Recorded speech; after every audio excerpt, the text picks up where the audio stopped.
안식일에 예수님께서 회당에 들어가서 가르치셨는데 그곳에 오른손이 오그라든 사람이 있었다.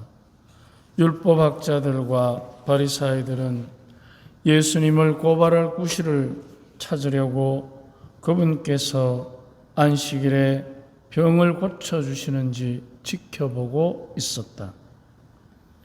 예수님께서 그들의 생각을 아시고 손이 오그라든 사람에게 일어나 가운데에 서라 하고 이르셨다. 그가 일어나 서자 예수님께서 그들에게 말씀하셨다. 내가 너희에게 묻겠다. 안식일에 좋은 일을 하는 것이 합당하냐? 남을 해치는 일을 하는 것이 합당하냐? 목숨을 구하는 것이 합당하냐? 죽이는 것이 합당하냐?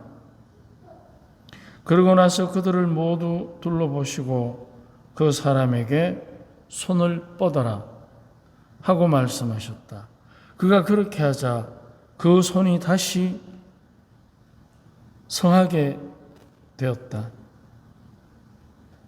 그들은 골이 잔뜩 나서 예수님을 어떻게 할까 서로 의논하였다. 주님의 말씀입니다.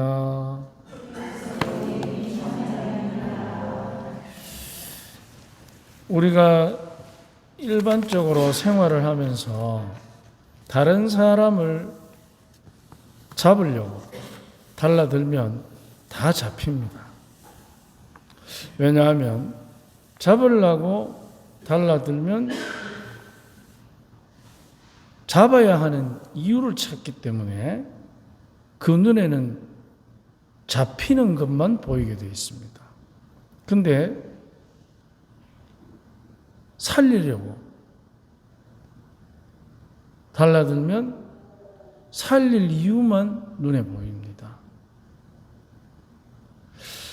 우리가 일상적으로 살면서 과연 오늘 예수님 말씀처럼 사람을 잡는 것이 합당하냐, 살리는 것이 합당하냐? 합당이라는 것은 굉장히 순리에 맞는 것을 합당하다고 얘기합니다. 그러면 잡는 것보다 살리는 것이 훨씬 우리 삶의 순리에 맞습니다. 왜냐하면 하느님께서도 사안이들의 하느님이시고 우리도 살아있기 때문입니다. 그런데 그 살아있는 것을 반대로 꺾으려고 달라드는 사람들이 우리 주변에는 있습니다.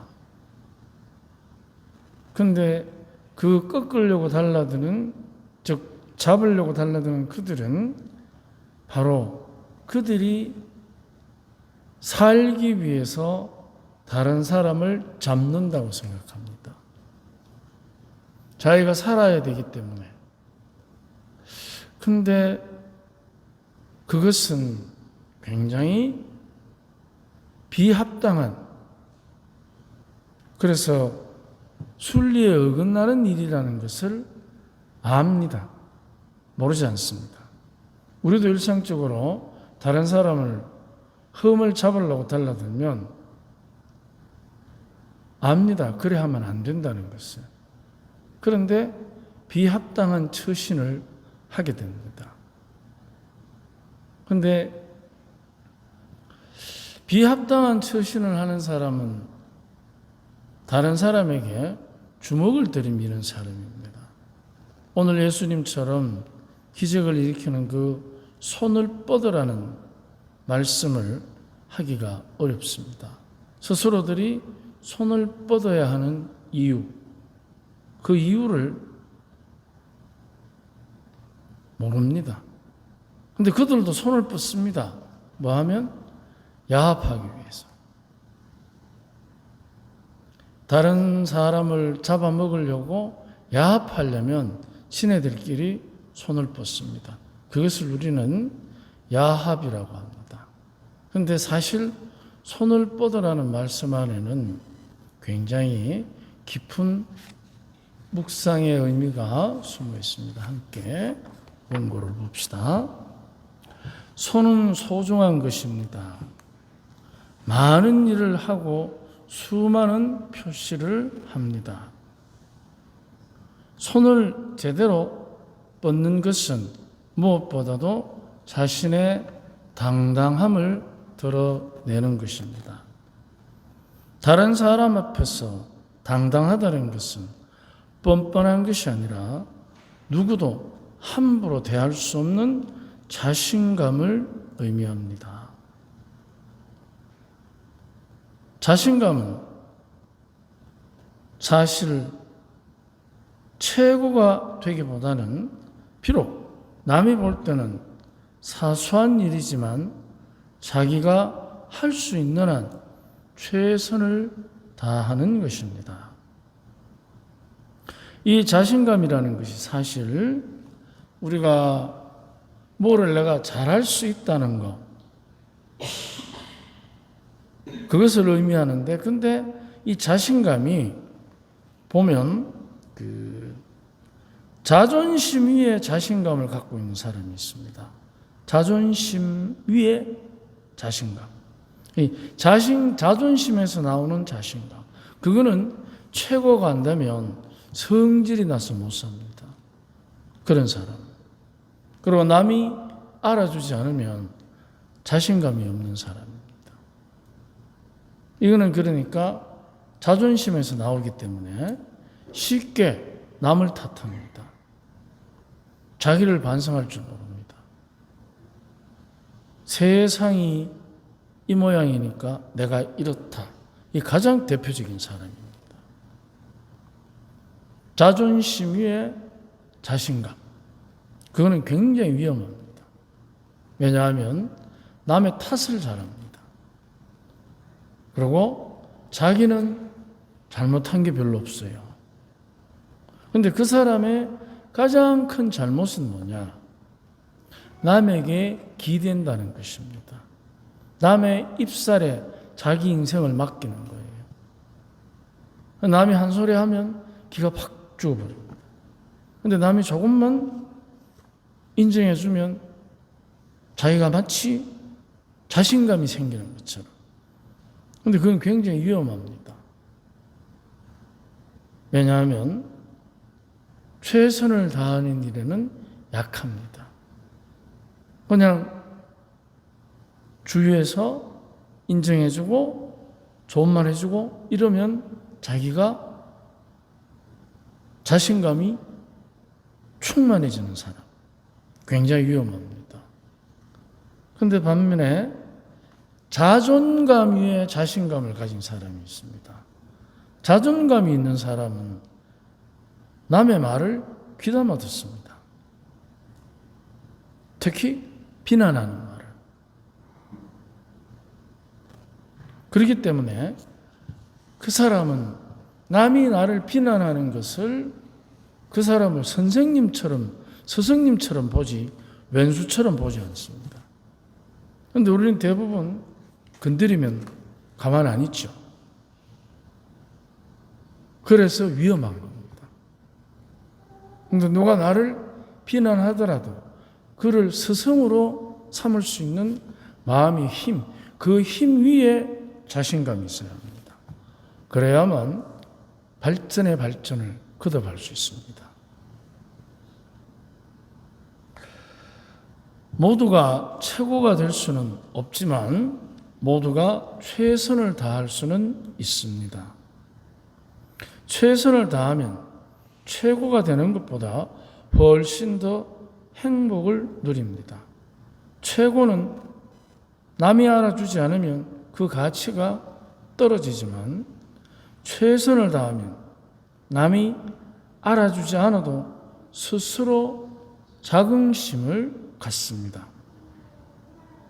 자긍심은 남의 인정에, 남의 입살에 자신을 맡기지 않고 자신의 가치를 자기만의 개성으로 스스로 인정합니다.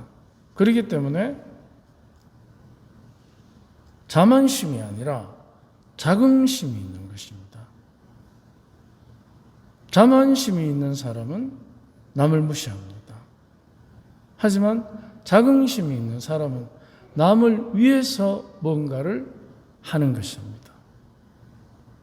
위한 사람하고 무시하는 사람하고는 다르겠죠.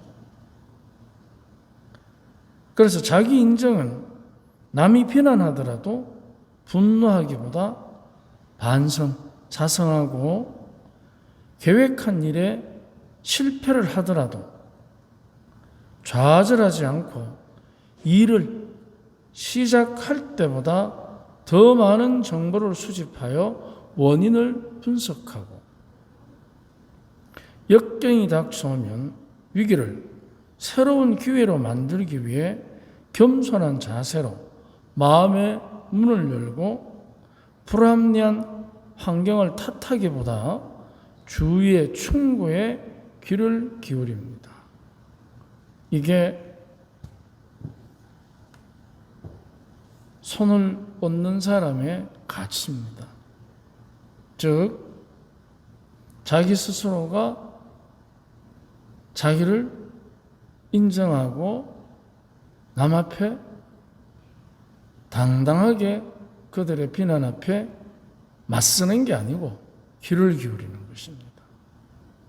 이게 손을 내미는 사람의 행복입니다. 비난하더라도 비난에 비난으로 맞서지 않습니다.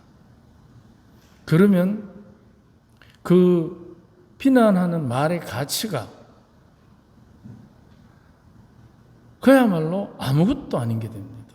즉, 비난하는 말이 부정적으로 해석돼서 비난으로 맞서면 싸움이 됩니다. 우리는 싸우려고 사는 게 아니고 서로가 인정해주고 같이 살려고 사는 것입니다.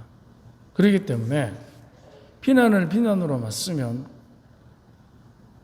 나에게 아무런 득이 안 됩니다. 주님께서 십자가에 매달려고 작정하고 나서는 이 사람들 앞에 그들의 업무, 그들의 비난을 그야말로 당당하게 귀를 기울입니다. 그리고 합당한 대답을 하시는 것입니다. 그리고 순리에 맞는 당신의 선택을 계속해서 이어가는 것입니다. 그래서 오늘 복음에 손을 뻗어라 하시는 주님의 말씀, 그것은 그 손이 오그라든 사람의 마음에 스스로가 하느님 안에서 당당할 수 있도록 그냥 네 손이 나왔다 하시는 게 아니라 한가운데로 불러 세우고 그리고 손을 뻗어라 하시는 겁니다. 그 의미는 무엇이겠습니까?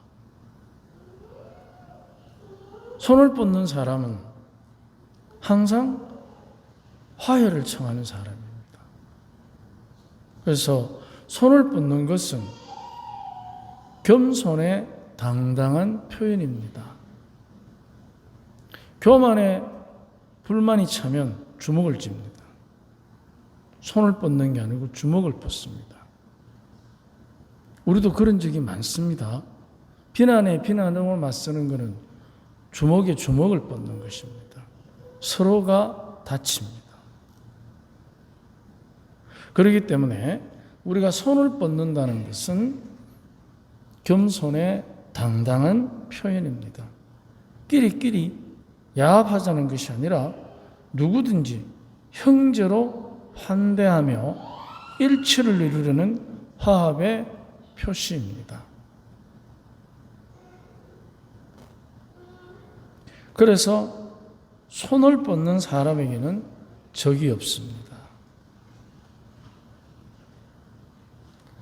주먹을 뻗으면 없던 적도 생깁니다. 하지만 손을 뻗으면 있던 적도 친구가 됩니다. 근데 우리는 대부분 비난이라는 주먹을 얻어맞으면 가만히 안 있습니다. 이게 바로 뭐냐면 우리가 손을 뻗을 줄 알 때 그때 일어나는 행복을 포기한 불만의 표시이지 않습니까? 우리가 마음에 불만을 가지면 행복은 자동적으로 사라집니다. 근데 손을 뻗으면 만족하면서 행복이 우리에게 화합이라는 선물을 가져다 줍니다.